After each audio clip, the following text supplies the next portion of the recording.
Umbiakindi, Unsengitiri, Navik Emma. Good afternoon, my friends. It's an honor to be here with you this afternoon. As an indigenous person from here, I would like to share one of our teachings with you. In our prayers and stories, we always honor the 4 directions. The names and locations of the directions have been passed down in all aspects of our cultural teachings for millennium. From a place in southern Colorado, down through the Jemez Mountains, south to Albuquerque, and east within the Sangre de Cristos, including the lifeblood water source that runs through the center of these points. These are the cardinal, ancestral, to present points of the Tewa world. Within this area, we believe the Creator placed the first peoples here with a plan. The plan was composed of process and mannerisms that formed our lifeways of sustainability through giving thanks for Creator's gifts of land, air, and water. We hold this place in reverence as it is our church, our heaven. Since the beginning, great understanding of how to live in reverence was developed, practiced, lived. A daily spiritual practice was and is performed in honor of this place daily. Time passed, and many changes have occurred. As new groups of people came to these lands, first peoples were forced to adapt to changes while doing our best to maintain process and mannerisms which sustain the land. We hold the belief that only when we take care of the land, air, and water are they able to take care of us. 70 years ago, the United States government, the Army, and scientists gave themselves permission through the Wars Powers Act to plant themselves within the west wall of our church. These people came on a mission of destruction with no conscious awareness of taking care of the land, air, and water. They entered these lands with no conscious awareness of caring, loving, respecting, and helping those of us whose sacred place they entered. Again, we were forced to change and adapt while trying desperately to maintain the Creator's plan.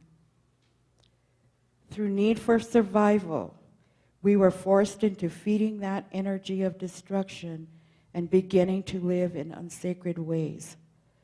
The door was open for others to enter these sacred lands innocently, but it was a disrespectful manner.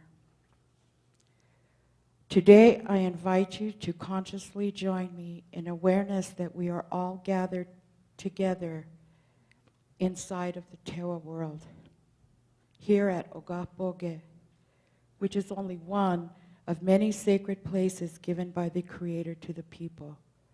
In this country, known as the United States, the government has used its authority to build sites that produce weapons of destruction without permission from the First Nations on or near over 24 different native reservations and places that are sacred to the peoples. These places, which were long maintained in harmony with all that is living, are now covered over by the intentions of pollution of mass destruction. And the weapons that were created on these sacred lands have been used to intentionally destroy people. Here in New Mexico, the first atomic explosion at the Trinity test, without giving local people any way to protect themselves from the plume of poison which spread across the state and beyond. The second and third bombs were released on our brothers and sisters in Japan, the reason we are gathered for this commemoration.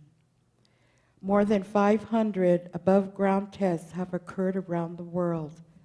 This knowledge has gone full circle and returns to the Tewa world where it was born. At this time, I would like each and every one of you to join me in making a conscious acknowledgement of where we are gathered and where Los Alamos is located inside of Tewa sacred lands. I invite you to make a conscious decision of which energy of the unseen you wish to feed, the destructive forces of mass destruction or the life-giving forces of the ancestral spirit world.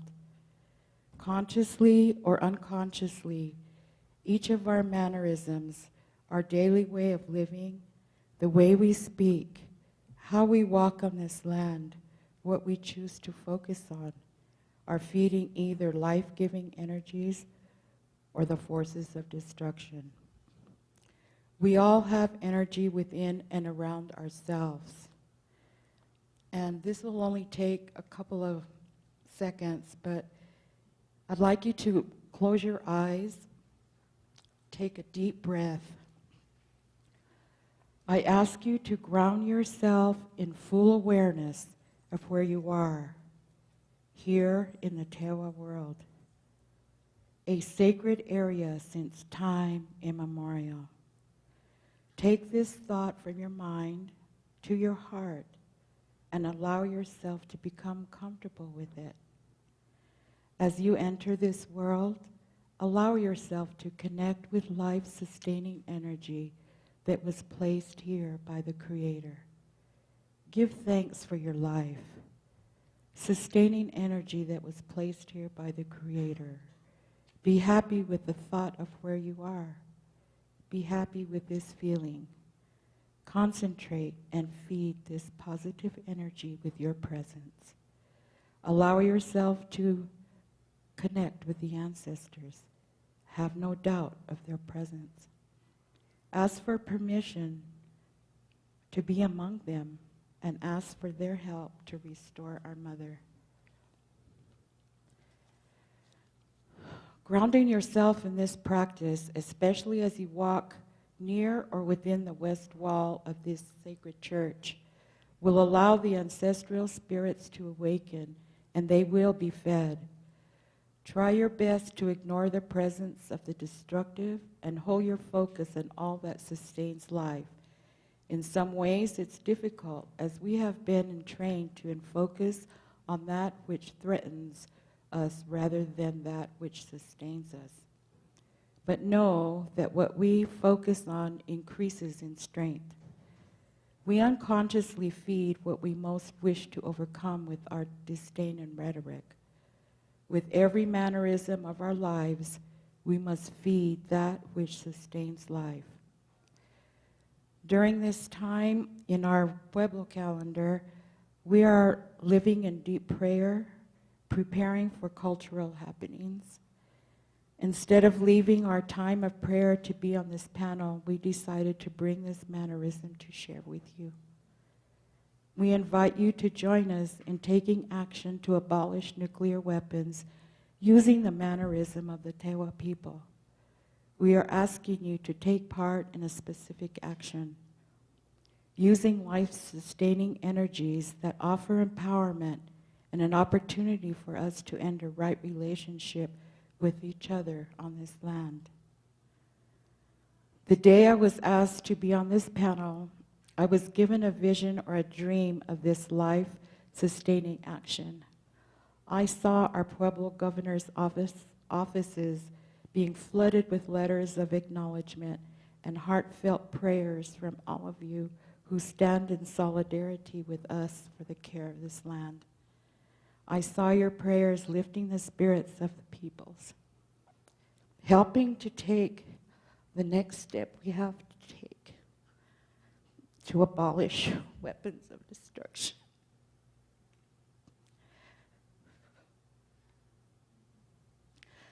I saw the giving and receiving of prayers, weaving connection between the worlds, our worlds, allowing all to lay their burdens down and move into a time of great healing. For over 20 years, I, along with other Tewa people, have practiced your mannerism of protest and your methods of working to abolish nuclear weapons. Today, I ask you to join us in this vision of building healing relationships in a manner the Pueblo people are accustomed and comfortable with. I invite you to write to our tribal leaders and acknowledging your presence here with us, letting them know that you are aware that you live or work within boundaries of this sacred place. Acknowledge how blessed you are to be here. Let them know that you too hold gratitude to the Creator for this land and pray for clean land, air, and water. Let them know that you pray for the end of nuclear weapons being produced in this sacred area. Through serving the life-giving energies, real peace will come to the world.